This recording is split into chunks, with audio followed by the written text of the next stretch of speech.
Hi friends, அனைவருக்கும் வணக்கம். எல்லாரும் எப்படி இருக்கிறீங்க? நல்லா இருக்கீங்களா? வாங்க, எனக்கு ஒரு சூப்பரான விளாக் வந்து பார்த்துடலாம். இந்த விளாக் வந்து பார்த்திங்கன்னா நேற்று நைட்டு வந்து எடுத்தது. ஃபஸ்ட்டு வந்து பார்த்திங்கன்னா ஈவினிங் டைம்லாம் வந்து ஏதாவது ஒரு காஃபி அந்த மாதிரி குடித்தா தான் வந்து கொஞ்சம் வேலை பார்க்குறதுக்கு சுறுசுறுப்பாக இருக்கும். காலையில் எப்படி நம்ம டீ குடிக்கிறோமோ அதே மாதிரி ஈவினிங் தான் ஸ்டார்ட் ஆகுது. இன்றைக்கி வந்து பார்த்திங்கன்னா நான் மல்லி காஃபி தான் குடிக்க போகிறேன். எனக்கு வந்து பால் காஃபியோட மல்லி காஃபி, பிளாக் காஃபிலாம் ரொம்ப பிடிக்கும். இது வந்து ரெகுலராக குடிக்க மாட்டேன், எப்போயாச்சும் ஒரு டைம் வந்து இந்த மாதிரி குடிப்பேன்.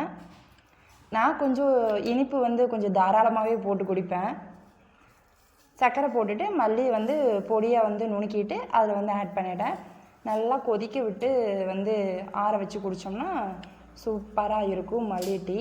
இதில் சுக்கு கூட நீங்கள் வந்து ஆட் பண்ணிக்கலாம்.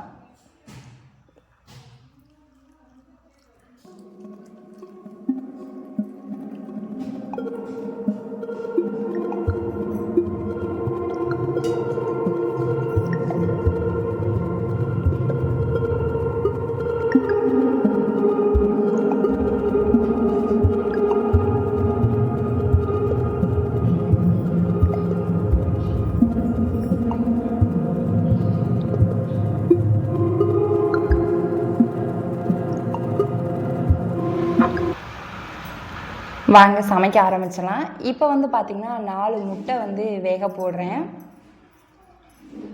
ஃபஸ்ட்டே வந்து தண்ணியை ஊற்றி வச்சிட்டோம் அப்படின்னா முட்டை உடையிறதுக்கான வாய்ப்பு வந்து இதில் வந்து கிடையாது. அதுக்கப்புறமா ஸ்டவ் ஆன் பண்ணிக்கலாம். இப்போ வந்து கொஞ்சமாக வந்து இதில் வந்து உப்பு சேர்த்துக்கலாங்க. முட்டையை வேக போட்டுட்டு அதுக்கப்புறமா வந்து நான் வந்து பெரிய வெங்காயம் கட் பண்ண போகிறேன். நம்ம வந்து இன்றைக்கி வந்து ஈஸியான முட்டை பிரியாணி ரெசிபி தான் வந்து ரெடி பண்ண போகிறோம். அதுக்கு ஃபஸ்ட்டு வந்து நான் வந்து பெரிய வெங்காயம் வந்து கட் பண்ணி எடுத்துக்கிறேன். பெரிய வெங்காயம் வந்து பார்த்திங்கன்னா முட்டை பிரியாணிக்கும் நான் வந்து தயிர் வெங்காயம் வந்து போட போகிறேன். அதுக்கும் ரெண்டுக்கும் சேர்த்துமே வந்து நான் வந்து கட் பண்ணி எடுத்துக்கிறேன்.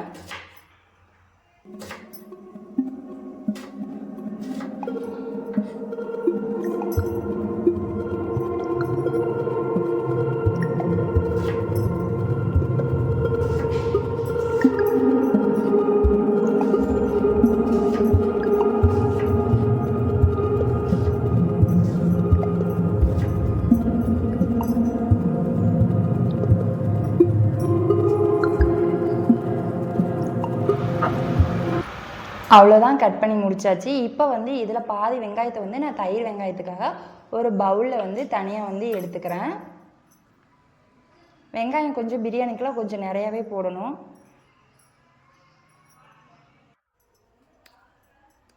உப்பு வந்து பார்த்து போட்டுக்கோங்க. நான் நேற்று நைட் வந்து உப்பு கொஞ்சம் எக்ஸ்ட்ரா போட்டேன். தூள் உப்பு கொஞ்சம் அளவு தெரிய மாட்டேங்குது. ஸோ கொஞ்சம் பத்தாமல் போட்டாலும் பரவாயில்ல, கம்மியாக போட்டுக்கோங்க. அதுக்கப்புறம் பார்த்து போட்டுக்கலாம்.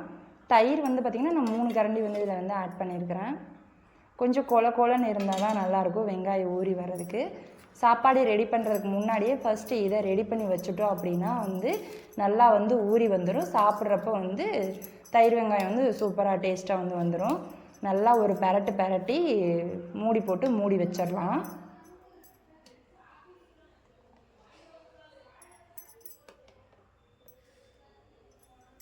அவ்வளோதான். நான் வந்து உங்களுக்கு இந்த நார்மல் குக்கர்லேயே வந்து செஞ்சு காட்ட போகிறேன்.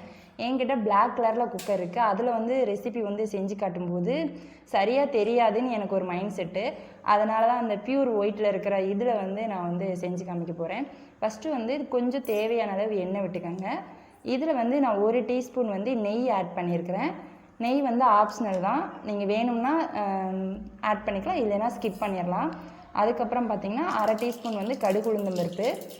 தேவையான பிரியாணி மெட்டீரியல்ஸ் எல்லாமே சேர்த்துக்கோங்க. பட்டை, கிராம்பு, சோம்பு, பிரியாணி இலை, பிரியாணி முக்கு, மராட்டி முக்கு எல்லாமே வந்து சேர்த்துக்கோங்க. ஏலக்காய் கூட 1 சேர்த்தா போதும்.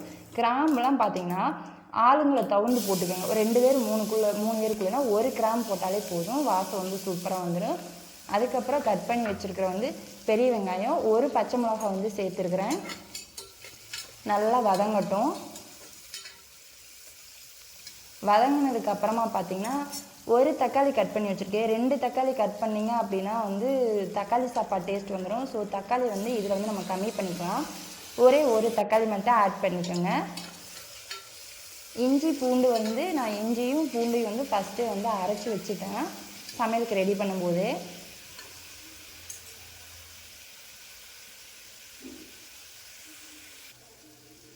பாருங்கள், இந்த ஸ்டேஜில் வந்து இஞ்சி பூண்டு பேஸ்ட் வந்து சேர்த்துக்கலாம். அதுக்கப்புறம் வந்து புதினா தழை வந்து கொஞ்சம் நிறையாவே ஒரு கைப்பிடி வந்து சேர்த்துருக்குறேன். வாசம், டேஸ்ட்டு, ஃப்ளேவர்லாம் சூப்பராக இருக்கும். ட்ரை பண்ணி பாருங்கள். இதில் வந்து நீங்கள் மசாலா ஐட்டம் சேர்க்கும்போது வெஜிடபிள் பிரியாணி மசாலா இருந்தாலும் நீங்கள் சேர்த்துக்கலாம். இல்லை தனியாக மிளகாப்பொடி தான் இருக்குனாலும் நான் வந்து மல்லித்தூளும் 1.5 டீஸ்பூனும் கறி மசாலா தூள் 1 டீஸ்பூனும் சேர்த்துருக்கேன். நாங்கள் வந்து காரம் வந்து கம்மியாக தான் சாப்பிடுவோம். நீங்கள் வந்து காரத்துக்கு தகுந்த மாதிரி வந்து ஆட் பண்ணிக்கோங்க. வதங்கினதுக்கு அப்புறமா வந்து நல்லா வதங்கட்டும். இந்த ஸ்டேஜில் வந்து பார்த்திங்கன்னா நம்ம எந்த அளவு அரிசி எடுத்துருக்குறோமோ அதில் 2 மடங்கு வந்து தண்ணி சேர்த்துக்கலாம். நான் 1 டம்ளர் அரிசிக்கு 2 டம்ளர் தண்ணி வந்து சேர்த்துருக்கேன். இப்போ வந்து நம்ம ஊற வச்சிருக்கிற அரிசியை வந்து கழுவி வந்து இதில் வந்து ஆட் பண்ணிக்கலாம்.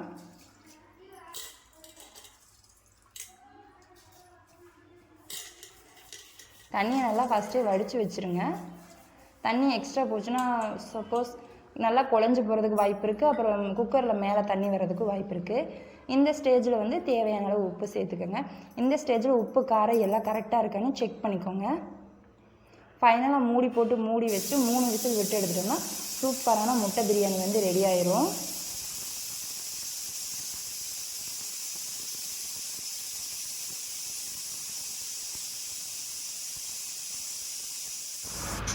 விசில் போனதுக்கப்புறமா தான் நான் வந்து ஓப்பன் பண்ணுறேன். பாருங்கள் எப்படி இருக்குன்னா சூப்பராக வந்துருச்சுல. இப்போ வந்து நம்ம கரண்டி போட்டு நல்லா வந்து கிளறி விடலாம்.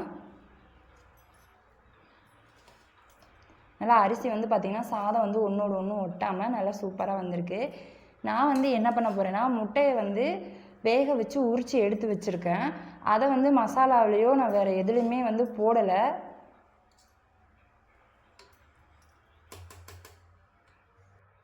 அப்படியே உரித்து வச்ச முட்டையை தான் நான் வந்து இதில் ஆட் பண்ண போகிறேன்.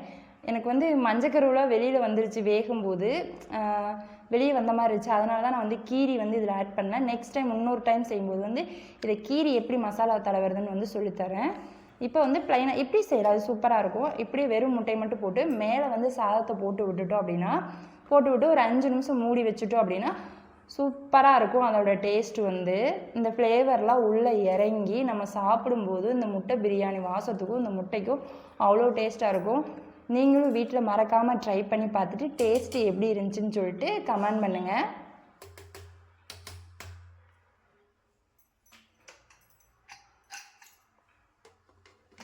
நெக்ஸ்ட்டு இதே மாதிரி ஒரு யூஸ்ஃபுல்லான வீடியோவோட நான் உங்களை மீட் பண்ணுறேன். ஓகே, பாய்.